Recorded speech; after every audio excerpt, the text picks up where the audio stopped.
los amigos que forman parte de esta mesa de diálogo para dejar la víbora chillando. Saludo primero a Rafael Barajas, el querido Fisgón, presidente del Instituto Nacional de Formación Política de Morena, y el mejor, o uno de los mejores, porque luego se sienten los otros amigos que tengo, también moneros, caricaturistas, uno de los mejores caricaturistas de México. Querido Rafa, ¿cómo estás? Te saludo con mucho gusto. Pues encantado de estar aquí, Vicente, en este espacio, encantado de estar aquí con tu público y encantado también pues de ver lo que pasó con los fideicomisos. Claro que sí, ya estaremos platicando de eso, Rafa. Déjame saludar a Víctor Aramburu, al doctor Víctor Aramburu, que también se suma para ponerle el sazón, la sal y la pimienta a esta mesa de diálogo. ¿Cómo estás, Víctor? Hola, Vicente. Pues bien, justo también contento porque pues no que no tronaban pistolitas, o sea, finalmente pues sí se dieron, ¿no? Los 15,000 millones de pesos. Hay información interesante justo que creo que va por ahí de por qué tomaron esa decisión o por qué la tuvieron que tomar a la fuerza. Y pues gusto coincidir con el Fisgón, no me había tocado coincidir en alguna mesa con él. Pues ya siempre hay una primera vez, decía mi nana, que en paz descanse, mi querido Víctor. Y quiero decir, para presentar al maestro a continuación, que no me quiero imaginar la parodia del domingo en Operación Mamut. Ahí sí que va a haber muchas lágrimas en Mujer, Casos de la Piña Real, con Norma Piñal. Mi querido Jairo Calixto Albarrán, ¿cómo estás? Te saludo con mucho gusto. Un abrazo, querido, un abrazo al Fisgón, un abrazo a Víctor. Pues sí, ya ves que la señora Piñal siempre está en los mejores eventos, siempre está impartiendo justicia.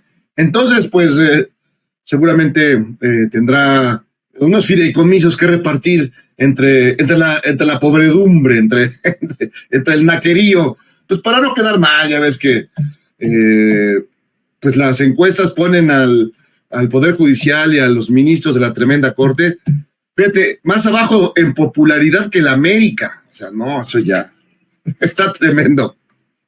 Bueno, déjame iniciar con Rafael Barajas, el Fisgón. Mi querido Rafa, algunos dicen que es simulación de Norma Piña de mandar esta carta porque ya sabía que un juez le iba a dar luz verde a un amparo para detener el envío o el regreso de estos 15,000 millones de dólares del Poder Judicial a la Tesorería de la Federación.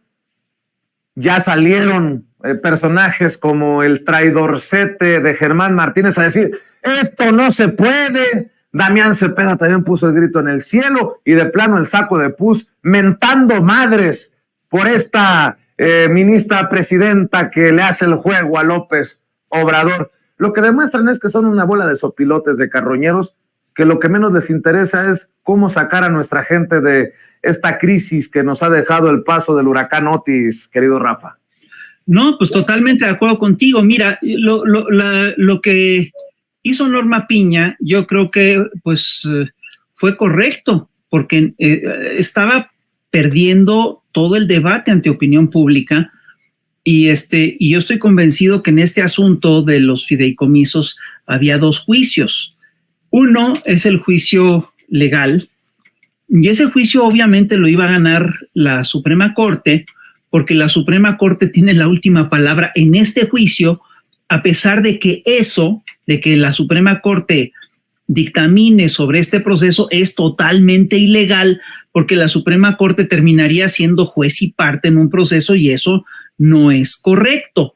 Pero el otro juicio es claramente el juicio ante opinión pública. El juicio ante opinión pública obviamente lo iba a perder precisamente la Suprema Corte. El tema de los fideicomisos es muy claro y es cada vez más claro. El tema de fondo es que la Suprema Corte durante varios años lo siguió haciendo claramente hasta el 2018, pedía más dinero que el que ejercía y el dinero que le sobraba se lo guardaba. Esto, perdón, con todo respeto, pero es ilegal.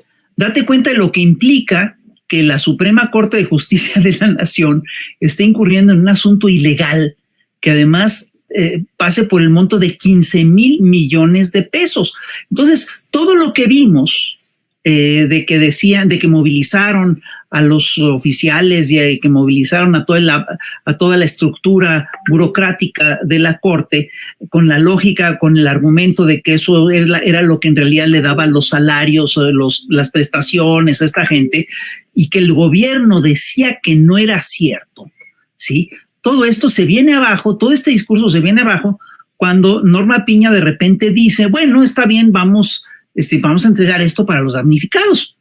Es decir, yo sé, estoy convencido de que van a meter un amparo y de que van a pedir que no se regrese el dinero, pero aquí lo importante es que este juicio, que es el juicio ante opinión pública, ya lo perdieron.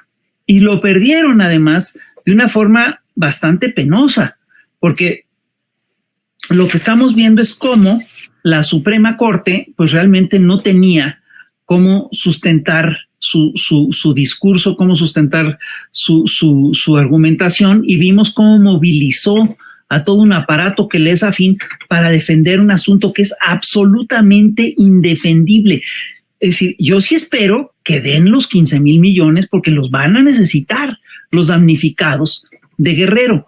Es más o menos, fíjate, lo que tenía en principio, lo que había guardado del Fonden eran 17,000 millones de pesos, que es una cantidad enorme. Lo que tenía la Suprema Corte son 15,000 millones de pesos, lo cual es también una cantidad muy fuerte, es casi lo que equivalía al Fonden.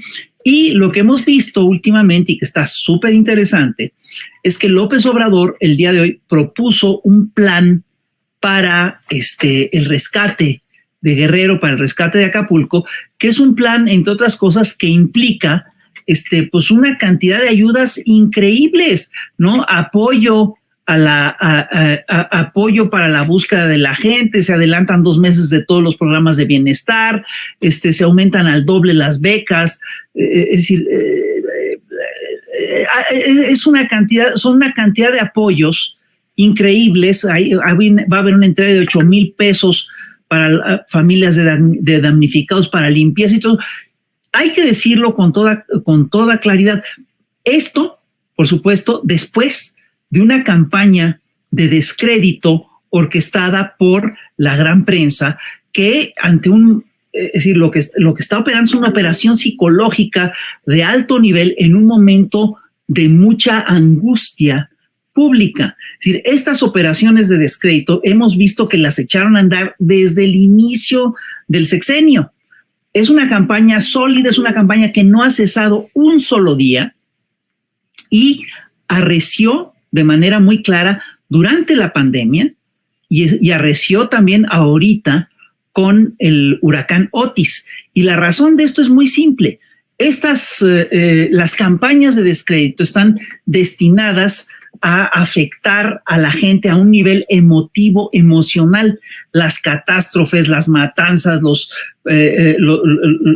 problemas serios que generan angustia en la población son caldo de cultivo ideal para echar a andar estas campañas de descrédito.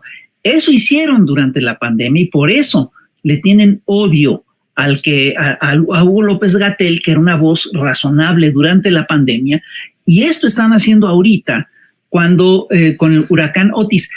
Si nosotros empezamos a hacer el listado de las mentiras que dijeron, vamos a revisar, vamos a ver que fueron mentiras muy graves, son mentiras que además obstaculizan en muchos momentos la ayuda y que desvían recursos para lo que debería ser el rescate de la gente. Dijeron que no se había avisado a tiempo, lo que es falso. Dijeron que López Obrador y que el gobierno tenía todas las herramientas para avisar con tiempo de cómo estaba evolucionando el huracán. Esto tampoco es cierto. Es un huracán, fue una tormenta tropical totalmente atípica. Dijeron que se estaba asaltando en el camino la ayuda, que el gobierno estaba utilizando este dinero para desviarlo a la campaña de Claudia Sheinbaum. Esto es totalmente falso. Quien sí hacía esas cosas fue el PRI, quien sí hacía estas cosas fue el PAN. Dijeron que López Obrador no se había parado por la región. Eso es falso. Que se había atascado, sacar una foto. Es decir, es una campaña muy consistente, muy sólida, muy agresiva y muy carroñera. A mí me parece una vergüenza que en el momento en el que los guerrerenses necesitan apoyo, necesitan agua, necesitan comida, necesitan que la gente los vaya a ayudar, etcétera, nos salgan todos estos sectores carroñeros a distraer la atención, a desviar recursos y a alentar el proceso y alarmar a la población. Hemos visto cantidad de fake news. ¿Recuerdas uno que era muy impresionante que sacaron a unos tipos de la Guardia Nacional extorsionando a alguien en la carretera? Es un hecho lamentable, pero ocurrió en Aguascalientes a principios de este año. No tuvo nada que ver con la Autopista del Sol, no tuvo nada que ver con Acapulco. Sí es una campaña muy estructurada, es una campaña muy agresiva, es una campaña muy violenta y es una campaña carroñera. Así es, y eso que no mencionaste, por ejemplo, los muertos en un hospital que no